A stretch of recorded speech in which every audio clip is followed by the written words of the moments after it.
Hi, I'm Tollakson, professional triathlete, CEO of Dimond Bikes, and today I am going to give you my 5 tips for superior indoor bike training. And so, it's November, it starts to get cold outside, some days it's super cold. I personally don't like to ride outside when it's below 40, unless I've got a whole bunch of specific gear, and usually then I'm on my gravel bike, my Dimond car bike. But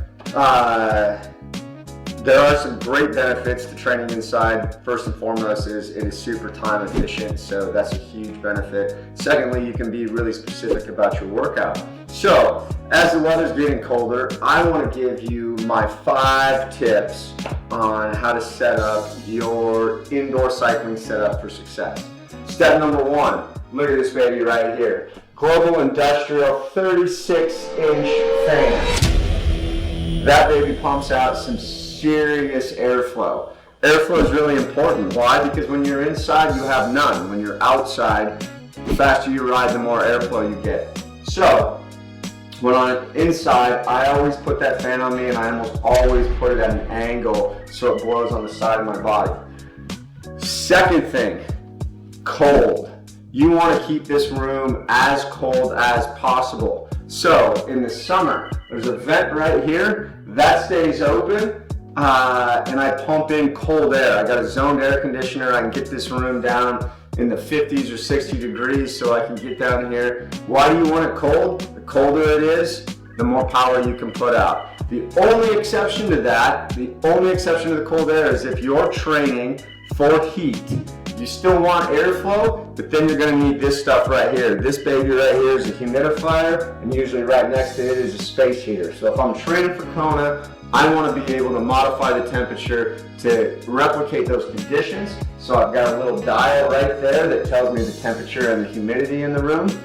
Got a humidifier, space heater, a giant fan, and a window to open up, and obviously AC.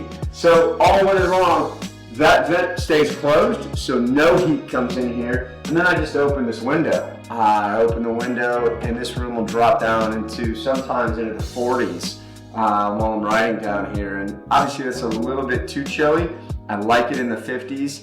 That's kind of ideal power output temperature right there. So once you have all those, the next thing that I really like in an indoor training setup is right here, and that is movement. So you notice that I've got a fork-mounted roller set up here, and you can see the bike moves side to side.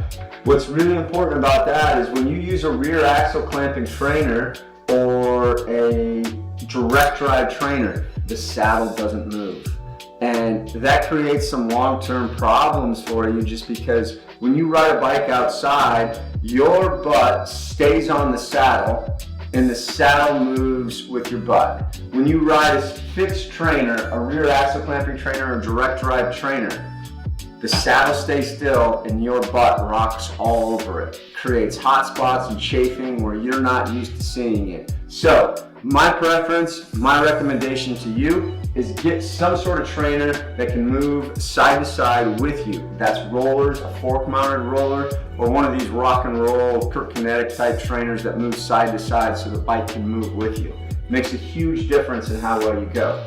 Step 4, number 4, media. Take a look around this room. I've got this awesome stand-up Samsung Android tablet right here. I've got a big TV right here, a smart TV, so I can stream anything I want up there. I've got another TV up here for the treadmill. I've got some awesome headphones. Media is really important to me. I use these JBL Everest on-ear headphones, right? Bluetooth connected, so they're wireless. I don't have to worry about wires, but they seal out most of the fan noise. I don't have to crank the volume up to 120 just to hear what I'm listening to. But I can stream everything from Netflix to Amazon Prime, Disney Plus. Who knows, maybe I want to listen to Moana or just let it go. So those Everests stay right there.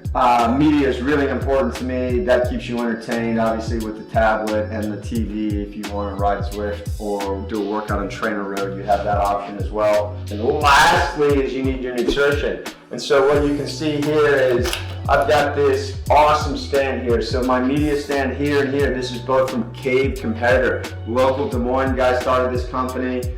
It's really cool. This box right here is actually awesome because it comes out of your freezer and you can sit it here and keep your bottles cold, but it's really nice to have sitting right next to my trainer setup here because I can keep all my beverages cold, I can keep food on here, and so man, I can go through bottles, I can crank out a $5 ride in here, use all the bottles that I want, only have to get off to go to pee, and to be honest, if you're good enough, you can just pee in the bottle. Oh yeah, that's probably needs to get thrown out now, huh? So there you have it, those are my 5 tips for superior indoor cycle training. You can make the most out of your winter. Next subject we're going to talk about are the different types of trainers and what you should use, because yes, I've got them all and we're going to go over each type, and I can tell you why. This is the one that I ride almost every day.